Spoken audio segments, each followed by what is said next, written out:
And a hearty welcome to one and all. It is time for episode 41 of the Confessions of a Not So Dangerous Mind podcast. As always, I want to thank you all for joining me this Saturday evening. If you're joining me for the YouTube version of the podcast, please, if you enjoy the content, don't forget to click like and subscribe. Or if you're tuning into the audio version of the podcast on Spotify, iTunes, or the other platforms, if and only if you enjoy the content, don't forget to click like and subscribe. So today, I'm going to talk about another legendary film, not one that I have represented here, but a movie that is consistently ranked in the top 5 on the Internet Movie Database as voted on by users in terms of its ranking. And the Internet Movie Database has collected literally tens of millions of votes for people's favorite films. And how do you rank it? Do you classify this film as a 7.5 out of 10, a 10 out of 10, a 0 out of 10, whatever the case might be? This movie is currently sitting in fifth. And it is a film that is now, 66 years old. Jeez. The movie we're talking about, of course, is the late, great Sidney Lumet's 12 Angry Men, based on a play by Reginald Rose and adapted for the screen by Lumet, and featuring an extraordinary all-star cast headed up by the one and only Henry Fonda. And in a similar vein to The Shawshank Redemption, of which the movie has, if you want to really stretch and draw parallels, but they both deal with crime and punishment, questions of guilt and innocence. So there is that. Whereas Shawshank, jury, it doesn't take him very long to convict Andy Dufresne. Spoiler alert, the first 3 minutes of the movie, 12 Angry Men takes place almost entirely in a New York City jury room. I don't think they identify, is it the Bronx County Courthouse? Is it Manhattan? I'm not sure. There's a lot of discussion about the Yankee game. And of course, the Yankees were great during that era, winning World Series or going to the World Series almost every year. Just two things. This is similar to Shawshank also in the sense that almost everyone who sees this movie loves it. I have never, there have been people, as I mentioned way back in film school, who saw an advanced screening of Shawshank and thought it was a piece of crap. Now, I'd be willing to bet that those wise asses have changed their opinion of that film. I find it hard to believe that their hot take, because, they're 20, 21 years old, holier than now, and I'm smarter than everybody, routine, this movie sucked. Nicely shot, but story goes nowhere. Right, okay. Virtually everyone that I have ever spoken to, ever, since 1995, who has seen Shawshank of every age, loves it. At the very least, it's terrific. 12 Angry Men, I will go even further and say that I have never met anyone who did not love this movie. If they saw it, they invariably had the holy shit, what an incredible film. You wouldn't expect that a movie so confined, 95% plus, 95% of the movie takes place in a jury room. And it's just 12 angry white men, the time, trying to figure out the innocence or guilt of, I think he's supposed to be 18-year-old young man who has been accused of stabbing his father to death. And that's the substance of the story and the substance of the drama. But the thing that I want to talk about in particular, other than how brilliantly acted and staged and shot and choreographed, is a fact that we have discussed how certain movies play different as you get older, but not in this way. Action Jackson, fucking awesome movie when I saw it at age 14. Now it's trash. It's entertaining, but it's trash. And there are a lot of movies from my youth that I thought, this is great. Stallone and Cobra. It's entertaining, but I will literally argue to my last breath, Cobra is not a good movie. It is not a good movie. Dirty Harry is a good movie. Cobra, which very clearly echoes, and Stallone did that intentionally, that's not a criticism, Cobra echoes Dirty Harry. If you try to compare the films, Cobra does not stand up at all. But what's interesting about 12 Angry Men to me is, the first time I saw it, my dad rented it. And if I'm not mistaken, it was one of the first movies that he ever rented in the summer of 1983 when we got a VCR. My dad, as I've said before, may he rest in peace, was a huge movie fan. He was not a techie, but he was a guy who subscribed to HBO before anyone else on the block. And it's interesting that he did that because he wasn't the kind of personality to ever think ahead of the curve. He wasn't a visionary. He was just a hardworking guy who happened to be really smart, who loved movies. He got HBO before everyone on the block, and he absolutely loved it. It felt like it was cheating for him to be able to do that. You mean I'm going to get to see movies that I haven't seen in decades, in some cases haven't seen at all, and there's no commercials? Yeah, but you have to pay a subscription fee. Yeah, but if we're doing okay and we can pay the extra $4 a month, this is the greatest thing ever. How much cheaper is that than, even back then, going to the movies? So when my dad was told by numerous friends, Al, you have to get a VHS player, he did. He didn't fight. He said, yeah, you know what? They're expensive. Imagine $400 in 1983. Maybe we got one for $350. Got a Panasonic. It was top of the line for the era. But one of the first movies, joined up South Shore Video, which was a video store, no longer exists for you Long Islanders, near the terminus of Route 107 and Merrick Road, right where the All-American hamburger stand is, diagonally across on the other side of the street was where South Shore Video was. So maybe a quarter of a mile from the house where I grew up. The first movie that my dad rented, or at least as far as I can remember, was 12 Angry Men. And when he described it to me, it did not sound interesting. This sounds boring. Well, I was 9 years old and riveted from first frame to last, and I didn't know how it was going to turn out. So that's a film I loved from the start. And I mentioned in a previous podcast, movies like Blade Runner and A Clockwork Orange did not like, and then came to say, these are probably the two best science fiction films ever made. 12 Angry Men, I loved from the first frame to the last as a 9-year-old boy. I was riveted. I couldn't believe that something like this could happen in the American jury system, like a naive little kid 40 years ago. The interesting thing, though, about this movie in particular is that my thoughts on the film as a whole have never changed. It's a fucking masterpiece. Like, I literally defy anyone out there who hasn't seen it, watch that movie and tell me this is not extraordinary cinema.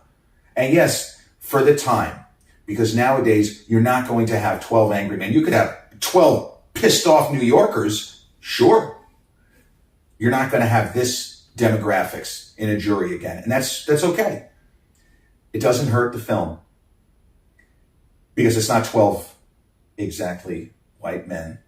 There's one gentleman who's from Europe, and there's a little bit of, he's from overseas. So you do get a sense of that other stuff.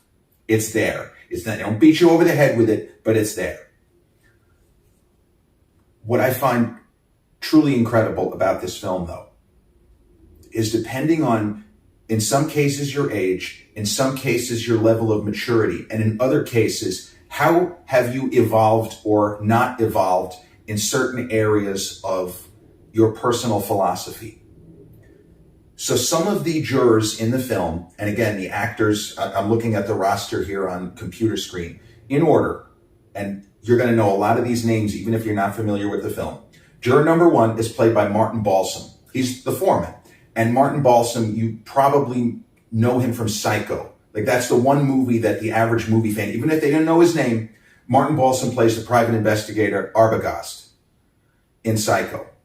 He's juror number 1. Juror number 2 is a terrific actor, not a huge name. He did the voice of Piglet. His name's John Fiedler. Very distinctive, like a Clint Howard of his day kind of an actor.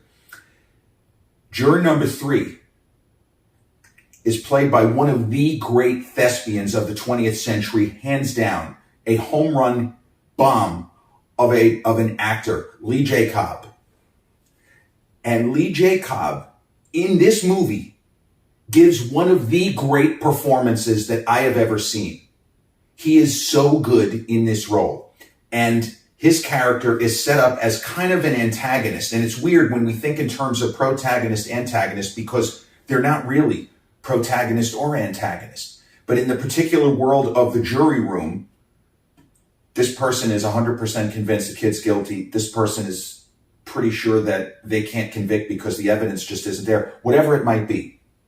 When I first saw the film, Lee J. Cobb's juror number 3 seems to be successful enough, has a bad attitude, and appears to have an issue with, tell me if you've heard this before, these kids today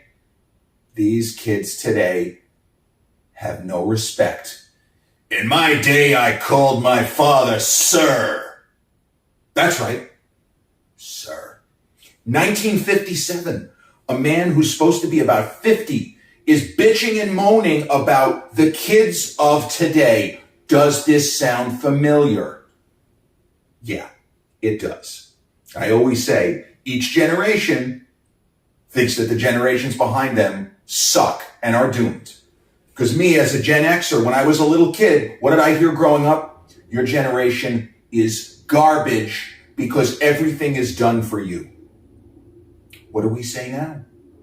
Generation Z, all they do is sit on their phones all day. They are not going to achieve anything. Neither was Generation X, etc., etc.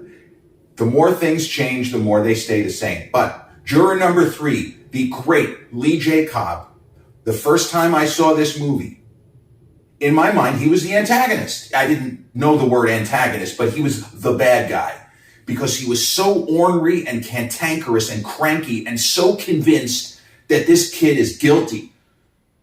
If I had the opportunity to pull a switch and fry this kid, I would do it. Seems pretty clear to me that he's the worst one out of the 12, right? He's so excited about the idea they might get to fry this kid. But without getting into too much spoiler territory for people who haven't seen it and are interested, as I say, it's one of the great movies ever made. Let's just say that Lee J. Cobb's character has a personal reason why he wants the kid dead that has nothing to do with him being an apathetic piece of shit or being a racist fuck, because his character is neither. And this is not something that a 9-year-old is going to necessarily grasp. Now, I watched the movie a few times over the years, but I didn't really focus on it and concentrate on it again until I was where? New York University Film School, circa 1996. And I watched the movie from the academic perspective. And in that particular screening, juror number 10, played by Ed Begley. I realized I was wrong. Lee J. Cobb's character, he is an antagonistic character. He's not the bad guy here. He's just not. It's Ed Begley as juror number 10. And you know why? Because his only reason why he wants the kid to be convicted is because he's a bigot. He is a racist. He doesn't run from it. He's not trying to say, oh, I was misquoted or anything. No, he seems to revel in it until the entire room turns on him. He thinks he's among kindred spirits. He's not. He's among people who think the kid is guilty. Even Lee J. Cobb's character. But this is not the same thing. So college age me believed that the really horrifying character of Ed Begley, that's the antagonist. He's the true villain of the story. So some of the others, juror number 4, who is also one who is absolutely convinced, but from a scientific and factual perspective, another terrific actor, E.G. Marshall, is one of the last holdouts. He is also convinced the kid is guilty, but he is a reasonable person who is absolutely willing to and encouraging real debate and real conversation about the case. Not anger, but facts. And he's the sort of guy, if facts show the kid might not have done it, not that he's innocent, but that there might be reasonable doubt, he's going to turn. There's nothing personal with him. He's doing what he thinks is his civic, it is his civic duty, and he's going to render he's going to give a real opinion based on what is presented. Another great actor, Jack Klugman, plays juror number 5. And his character seems to have a personal investment in this case because the kid on trial grew up in a slum. And Jack Klugman's character, although very young and very presentable, he's in a suit, an attractive, young man, but he definitely feels something for this kid. And he doesn't like some of the chatter about, disadvantaged youth, and it really ticks him off. So, without naming all of the jurors, Henry Fonda plays juror number 8. And he's a man who we learn is an architect. And much as Lee J. Cobb, from the antagonistic perspective, gives one of the truly great performances of cinema in a much quieter way, as juror number 8, a man named Davis, who is an architect. And we're led to believe he's quite successful in his way. And some of these people, we're led to believe some of these gentlemen have money. They're pretty well off. Henry Fonda never says the kid didn't do it. His character, the whole thing is, it's possible we're going to send an innocent kid to his death. We can't do that. That's not what we're here for. So, in my 20s, Ed Begley's character, this just horrendous man, well, that's obviously the worst person in the story.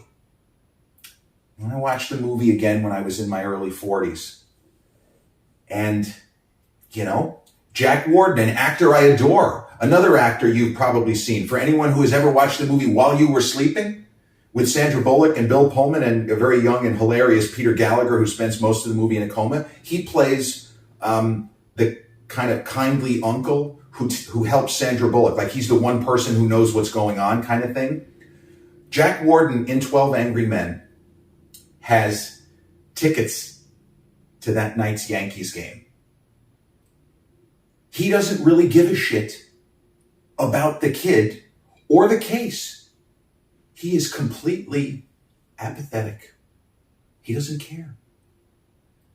He is going to vote whichever way gets him to that night's Yankees game. He's the worst out of the 12. He is worse than the bigot because he just doesn't care. He's so soulless. So you could argue that the Ed Begley character, he's a scumbag, but I feel like somebody who would do this with a person's life just because they want to get to a baseball game? What kind of a person does that? Now, this is a legitimate debate because there are people who would say, no. When you were in college, you had this right. The Begley character is worse than Warden. Warden's character is just misguided. But I don't think so because every line reading by Warden in this film, he's juror number 7, it kind of supports the idea that this is not a coincidence, that this is who he is, because he's talking about it consistently, about wanting to get out of there, that he's seeing this case as nothing more than inconvenience on his time and his day. So my takeaway is that he is the worst person in the room. And now I see the Lee J. Cobb character as more of a tragic figure, an anti-hero, because he's somebody who has been hurt in his personal life, who has probably made mistakes in his personal life, and he is visiting those mistakes upon other people. That's a tragic, and, from a historical perspective, that is an archetypal character in literature and cinema. And Cobb's performance is incredible. He has I'm almost getting emotional now, but he has a kind of meltdown towards the end when he realizes that he knows the kid. Again, he doesn't know that he didn't do it, but he knows he can't convict. The best he can hope for, maybe we'll get a hung jury and some other jury will fry this kid.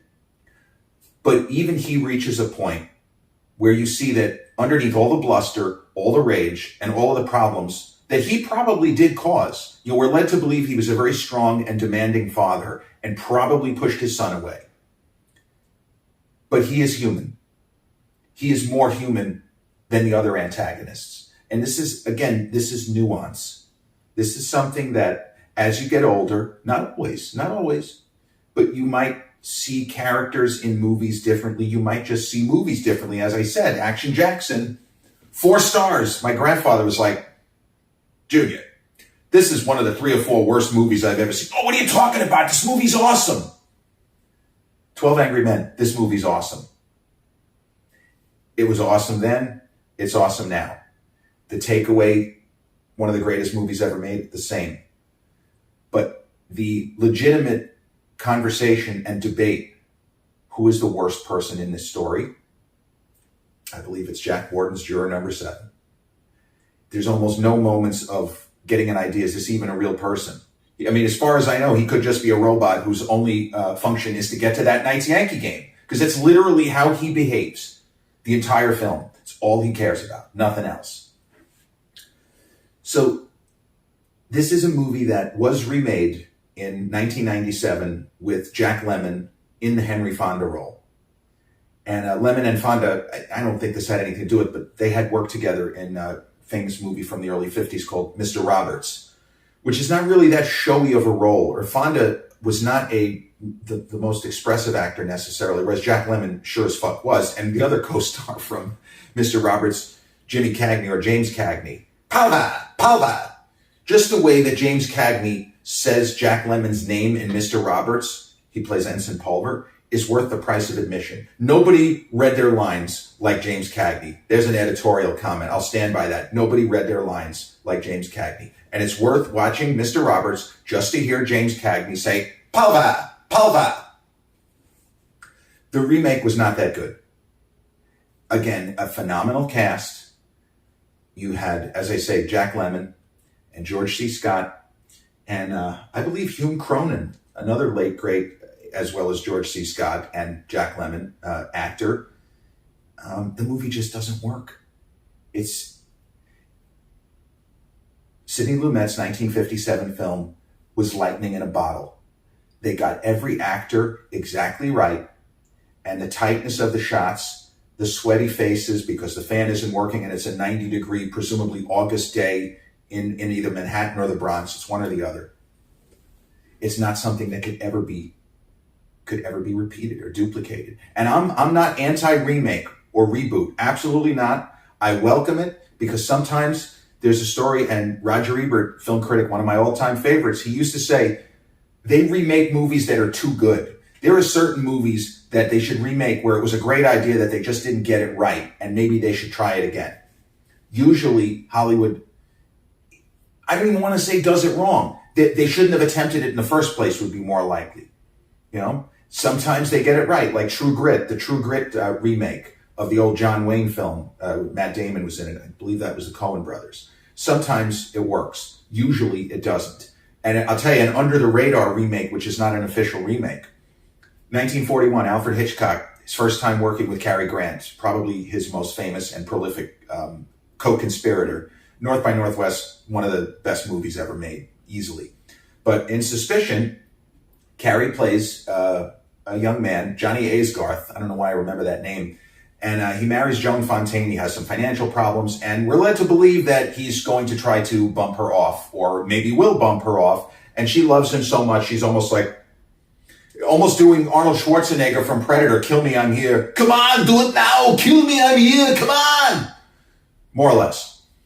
Mike Myers, 1993. So I Married an Axe Murderer.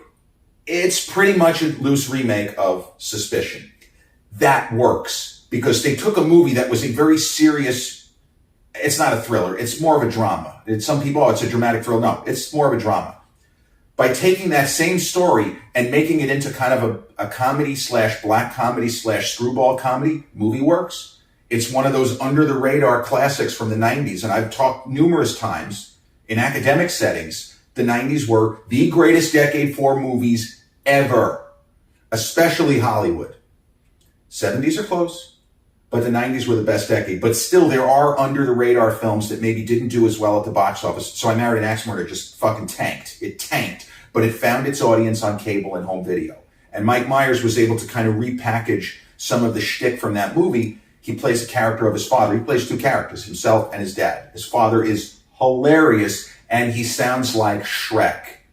He sounds like Shrek. The accent is less exaggerated in Shrek. That was on purpose. Wasn't supposed to play Shrek. It was originally Chris Farley, but Chris Farley passed during pre-production. But that was an example of a remake where, okay, they got it. They did a great job, even though nobody called it a remake. And I remember about a year after the film came out, it might have been Peter Travers in Rolling Stone, but it was a big critic that said, I don't know why nobody's talking about the fact that this is a Hitchcock remake. What the fuck? Speaking of Hitchcock remakes, Psycho, shit. Gus Van Sant, great filmmaker, right? Good Will Hunting, the guy is terrific. Vince Vaughn, love him. Anne Heche, also great. The Psycho remake from 25 years ago doesn't work, even though it's almost an exact replica, reconstruction of the original. It doesn't work.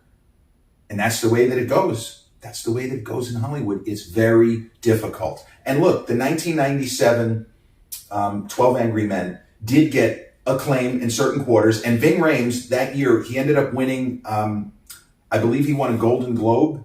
It may have been for the Don King film, Only in America. You know, I'm not going to Google it while I'm chatting with you. But Ving Rhames won a Golden Globe, and he actually called Jack Lemmon, who was nominated for the 12 Angry Men remake. He called Jack Lemmon on stage. And Lemmon's reaction was so genuine.